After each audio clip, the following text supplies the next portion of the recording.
در آیات قرآن اطلاعاتی درباره مسائل علمی و اخباری درباره آینده و حقایقی که کسی در آن آگاهی نداشته بیان شده است.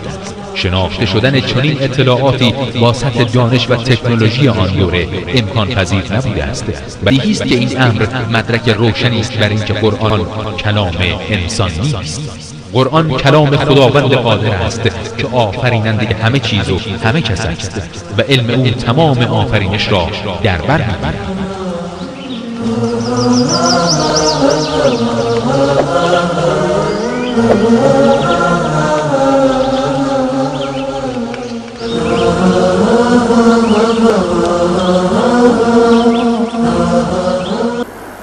در صدر اسلام مردم غیر از مسلمان ها سه گروه بودن: یهودی ها، نصرانی ها و مشرکین.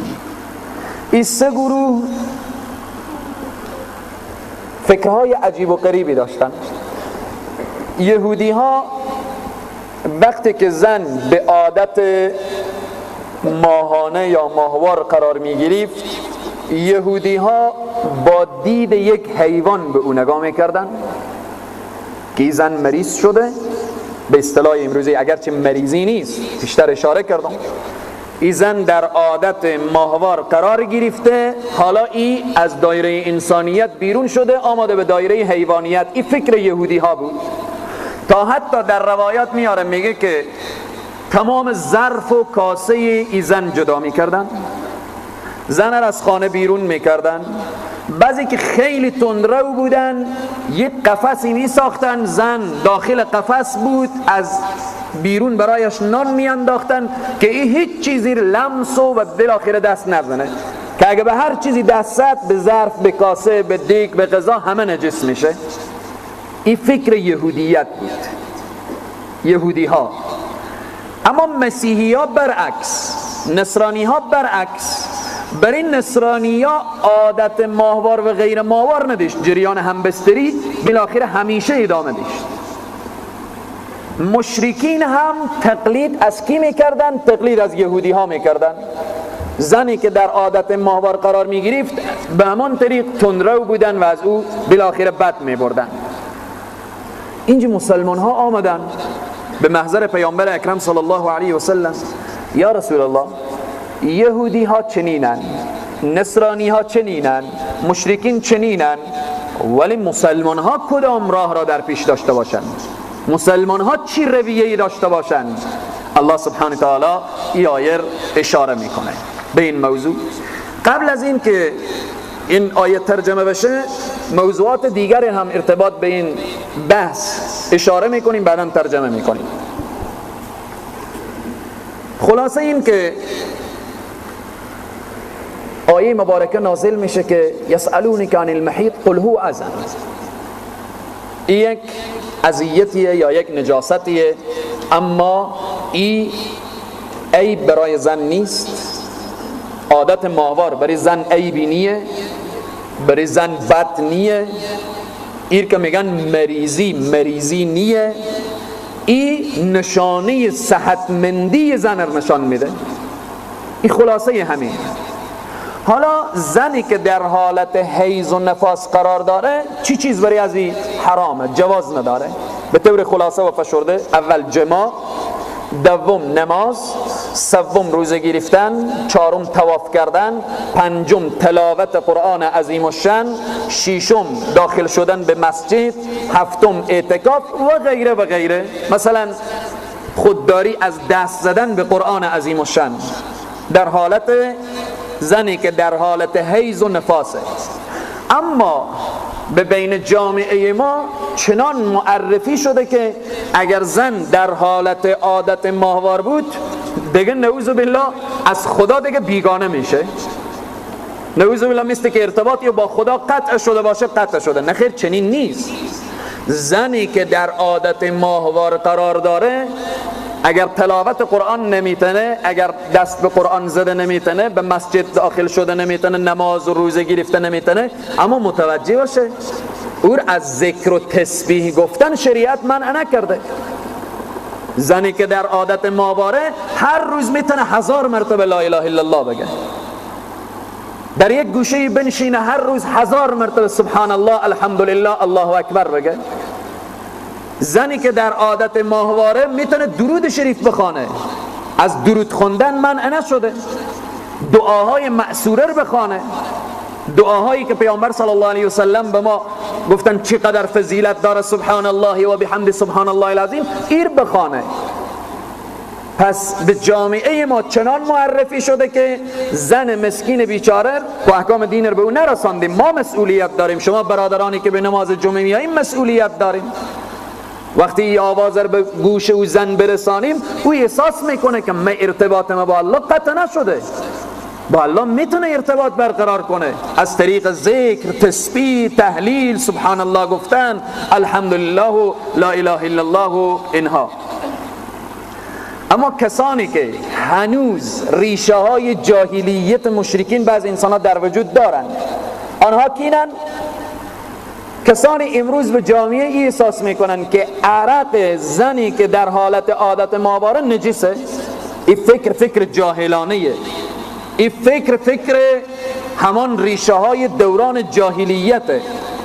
یا بعض انسان ها فکر میکنن که تمام بدن زن در وقت عادت ماهوار چه کار میشه؟ نجس میشه. چنین نیه. شریعت مقدس اسلام چنین حکم کجا گفته که تمام وجود زن نجس میشه در وقت عادت ماهوار؟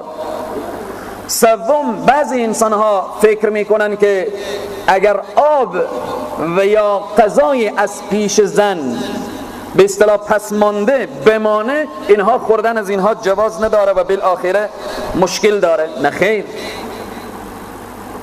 هیچ فرقی بین زنی که پاکه و بین زنی که در عادت ماهواره هیچ فرقی نیه، مگر یک جریان همبستری منع شده، دیگه جریانی نیه. و بالاخره موضوعات دیگری که بعضی انسان ها فکر میکنن که دک پختن برای این زن دیگه جواز نداره، خوردن غذایی که اون میپزه درست نیه، یا مثلا بیشتر بین زنها که عادت دارن نان میپزن در عادت ماهوار نان نمیپزن، احساس میکنن که اینها بالاخره شاید دست اینا برکت نداشته باشه. نه خیر، چنین نیه. امروز حقوق زنی پیدا شده، امروز حقوق بشری پیدا شده، امروز امور زنانی پیدا شده برای ما و شما، ولی اصل حقوق زن از رسول الله صلی الله علیه و سلم امیدواریم که خواهران ما به پیامبر خود عشق بورزند، پیامبری که چقدر حقوق زنها به جامعه معرفی کرده.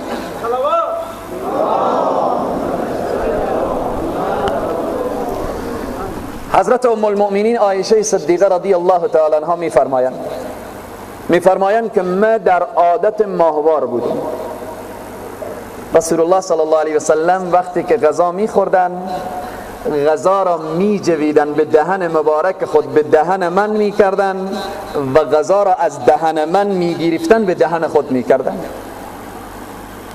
کسی که با چنین پیامبری، چنین رحمت للعالمینی اگر کسی زبان درازی کنه، واقعا زبانش قابل قطع است. واقعا باید زبان این انسانی که با چنین پیامبری که میگه حقوق زن این پیامبر رعایت نکرده، نعوذ بالله من ذالک، این چی جزایی داره غیر از این که زبانش قطع بشه؟ دیگه جزایی نیه. در حدیث دیگر حضرت ام المؤمنین عایشه صدیقه میفرمایند که ما همراه رسول الله وقتی که غذا میخوردیم، گلاس آب گذاشته بود، من در عادت ماهوار میگن قرار داشتم، آب که نوشیدم گلاس آب چیزی مانده بود، بر علاوه که رسول الله او تسخور من را نوش جان کردن و نوشیدن، گلاس را گرفتن تحرا فکر میکردن. حضرت ام المؤمنین عایشه صدیقه میگه گفتم یا رسول الله چی فکر میکنید؟ گفتن من فکر میکنم کجا دهن تو گذاشته شده که من دهن خود را همانجا بگذارم.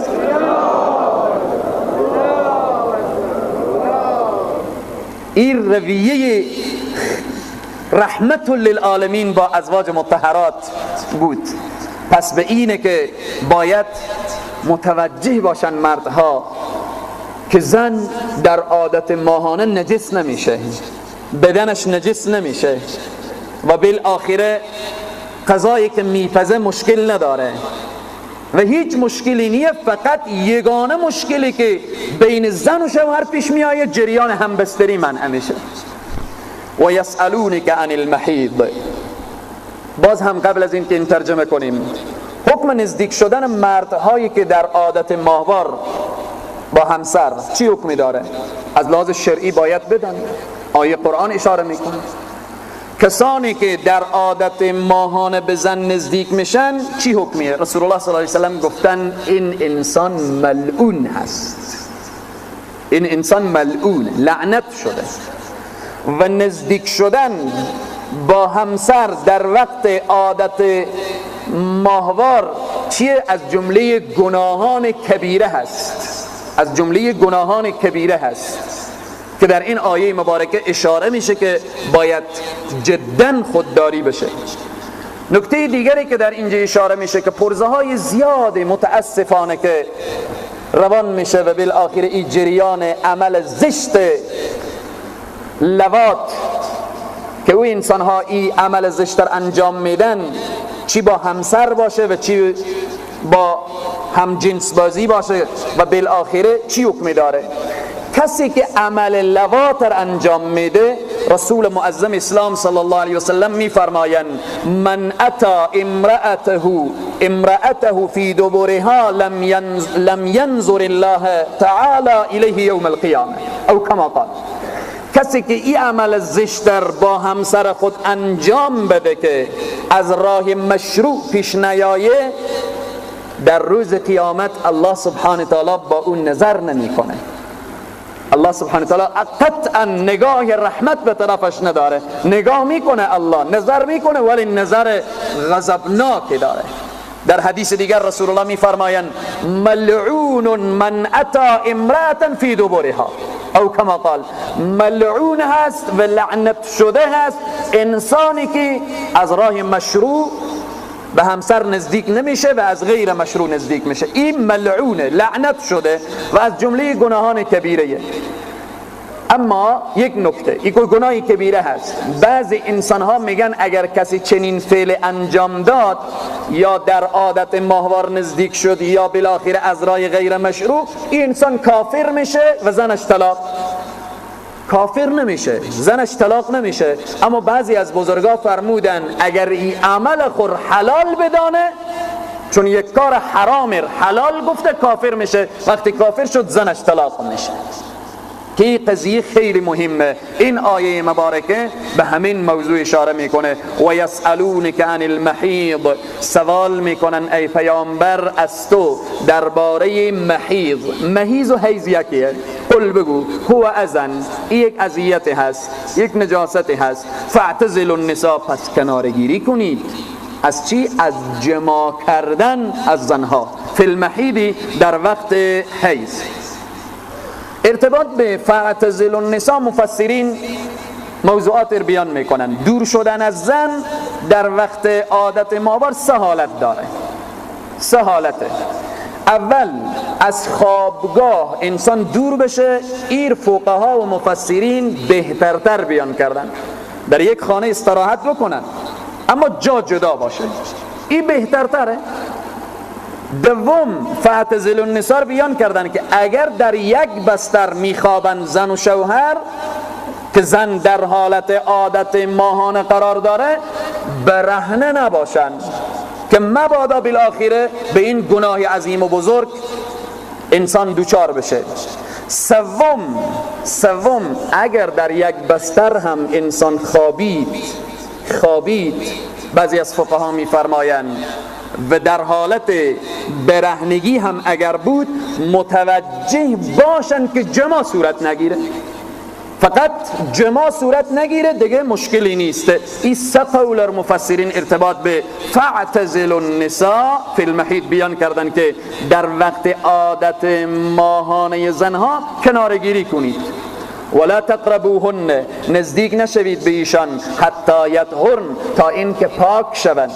فاذا تطهرن، وقتی که خوب پاک شدن، فأتوهن، پس نزدیک شوید، من حیث امرکم الله، وقتی خوب پاکی آمد از جایی که خدا امر کرده، از همان جا. ان الله یحب التوابین و یحب المتطهرین، هر آینه خدا دوست می‌داره انسان توبه کنندگان را. یک انسان خبر نداشته،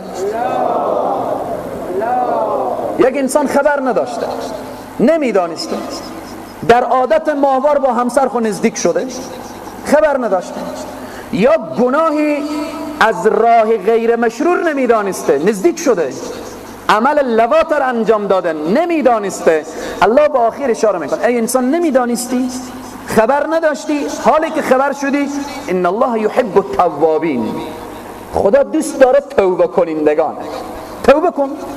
و یحب المتطهرین، خدا دوست داره پاکانه، توبه کنندگان و پاکان، یعنی خداوند دوست داره انسانهایی که ظاهر و باطن خود را پاک میکنند. نساؤکم حرث لکم، زنان شما کشتزار شما هستند. شأن نزول این آیه مبارکه گفتیم دیگه، شریعت وقتی میگن شرمی به کار نداره، همین آیاته که باید تفسیر بشه. حضرت عمر رضی الله تعالی عنه آمد به محضر نبی مکرم اسلام صلی الله علیه و سلم، گفت یا رسول الله هلاک شدم. گفتن چه کار شد؟ گفت هلاک شدم از این که بالاخره از عقب به پیش رو نزدیک شدم. رسول الله صلی الله علیه و سلم لحظه متحیر و فکر بودن، این آیه نازل شد نساؤکم حرث لکم، زنان شما کشتزار شما هستند، کشتزار شما هستند. فأتوا حرثکم انا شئتم، پس بیایید کشتزار خیش را انا شئتم، به هر گونه‌ای که دوست دارید. اما کشتزار، محل کشت، هر انسان عاقل میدانه که محل کشت، هدف از ازدواج اینه که انسان وقتی در زمین یک تخم میپاشانه به امید این که ثمر بده. هدف از ازدواج هم اینه که در کشتزار تخم وقتی میپاشانی ثمر بده، اولاد صالح، هدف ای باشه. فأتوا حرثکم ان شئتم و قدموا لانفسکم، پیش بفرستید، یعنی اعمال صالحه لانفسکم، برای خودتان. ارتباط به قدموا لانفسکم، مفسرین اشارات دارن.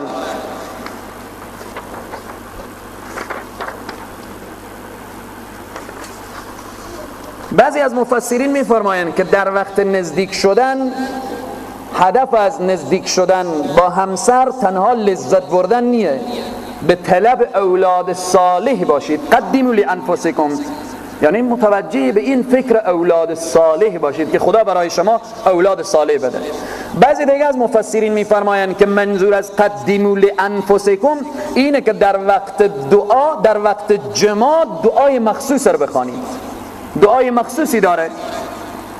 رسول الله صلی الله علیه و سلم از این دعاهای معصوره که پیشتر گفتیم، یکی از این همین دعایی که رسول الله فرمودن کسی که در وقت همبستری این دعا رو بخونه، بسم الله اللهم جنبنی، اللهم جنبنی الشیطان و جنبنی الشیطان ما رزقتنا. این دعا در او وقت بعضی میفرمایند و قدموا لانفسکم، انمی دعای اللهم جنبنی الشیطان و جنبنی الشیطان ما رزقتنا.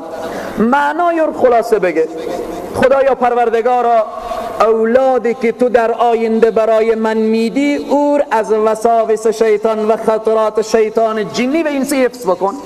این معنایش هست. و قدموا لانفسکم واتقوا الله، بترسید از خدا، واعلموا بدانید که انکم ملاقو، هر آینه شما الله را ملاقات میکنید. بترسید از خدا، احکام خدا را به دست ساده فکر نکنید، متوجه باشید که الله سبحانه و تعالی به شما دستور داده که کجا نزدیک شوید و از کجا دور شوید. واتقوا الله، بترسید از خدا، واعلموا بدانید که انکم هر آینه شما ملاقو، ملاقات کننده هستید الله را. و بشر المؤمنین، مژده بده مؤمنین، کسانی که اوامر الله را بجا کردن، اینها خوشحال و مسرور وقتی که با الله ملاقات میکنند. ولا تجعلوا الله عرضة لأيمانكم. این آیه مبارکه ارتباط به یکی از احکام دیگر و از ابواب البر یا بالاخره احکام فقهی دیگر بیان میکنه. بحث قسم هست. قسم به سه قسمه: قسم لغو، قسم منعقده، قسم غموسه. در این آیه مبارکه ارتباط به قسم بیان میکنه. اشخاصی هستن قسم میخورن که دیگه یک کار خیر انجام ندن، یک کار نیک انجام ندن. یک نفر قسم میخوره که دیگه من خود پدر خو حرف نمیزنم، باید این قسم خور بشکنه. یک نفر قسم میخوره که دیگه من مسجد نمیام، باید قسم خور بشکنه. شأن و نزول این آیه مبارکه بعضی بیان میکنن ارتباط به حضرت ابوبکر صدیق، چون مستح یکی از صحابه هایی بود که وقتی تهمت به حضرت عایشه زدن منافقین، مستح هم حرف منافقین رو گوش کرده بود و بالاخره حرف چی که اونا میگفتن آن هم یا تایید میکرد یا بالاخره همراهی میکرد اونها. حضرت ابوبکر صدیق قبلا برای مستح کمک میکردن، بعدن قسم یاد کردن که دیگه به مستح کمک نمیکنن. آیه نازل میشه که نه، تو کمک به خاطر خدا میکردی، بشکنی قسم خود را. کمک به خاطر الله میکردی، به خاطر الله ادامه بده. آیه که نازل میشه حضرت ابوبکر صدیق قسم رو میشکنن و به او همون کمکی که میکردن ادامه دادن. این آیه مبارکه همین قسم ها رو بیان میکنه. قسم لغو چیه؟ خلاصیه. اولا از قسم خوردن خودداری کنیم. رسول الله صلی الله علیه و سلم میفرمایند که خود را به قسم عادت ندید. کوشش کنیم که عادت نکنیم که قسم بخوریم. در حدیث دیگر رسول معظم اسلام میفرمایند قسم معامله رونق میده. اونایی که معامله گرن، قسم معامله رونق میده ولی برکت از معامله میبره. برکت از معامله میبره. اولا کوشش کنیم قسم نخوریم. اگر انسان قسم میخوره باید به نام خدا قسم بخوره، به اسماء پروردگار قسم بخوره، به غیر الله قسم نمیشه.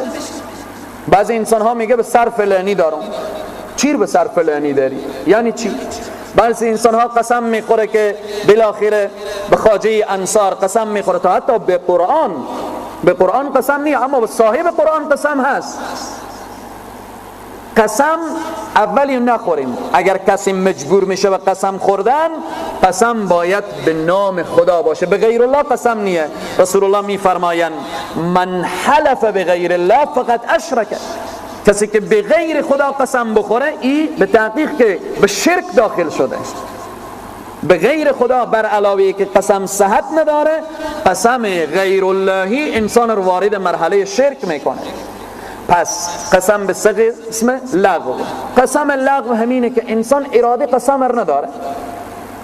بعضی انسان ها گپ میزنن نمیفهمن که قسم میخورن، به خدا ایت شده، به خدا ایت شده، ایت شده. ادی بر اینا وقتی بریم میگه چرا قسم خوردیم، کی قسم خوردیم، اون نمیفهمه. این قسم لغوه، این ماخیزگی نداره، اما کوشش بشه که از سر زبان برداشته بشه. یمین منعقده، قسم منعقده اینه که انسان در آینده قسم میخوره. یک نفر قسم میخوره که من با آینده همین کار رو نمیکنم. این قسم اگر او کار کرد چه کار میشه؟ برای از این کفاره لازمه که بعدن کفاره قسم بیان میشه. یمین غموس اینه که یک انسان به دروغ قسم میخوره، میفهمه که حق به طرف یونیه، میفهمه که به همینجی که مایه قسم بخوره، قسم ناحق مایه بخوره. ایر میفرماین مفسرین که این قسم غموسه. غموس غطه دهنده. این صاحب خور به جهنم غطه میده، به جهنم غطه میده.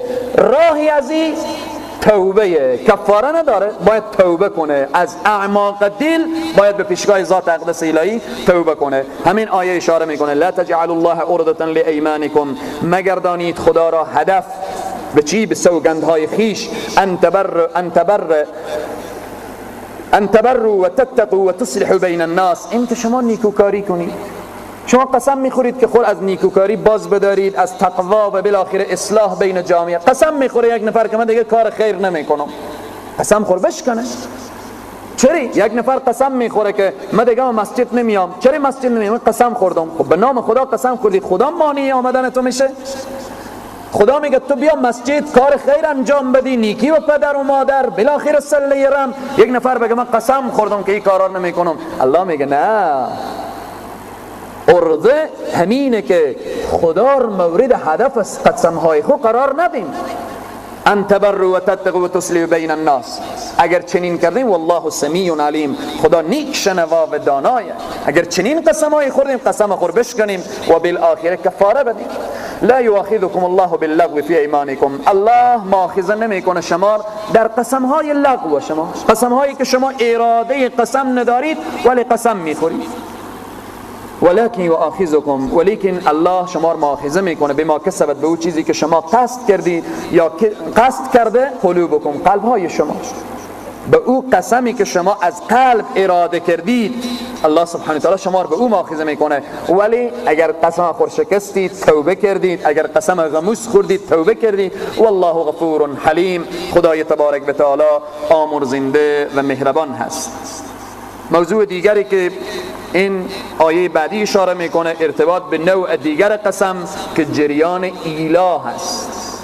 ایلا قسمیه که یک فرد قسم میخوره و به همسر خود میگه، قسم یاد میکنه که دیگه به تو نزدیک نمیشم.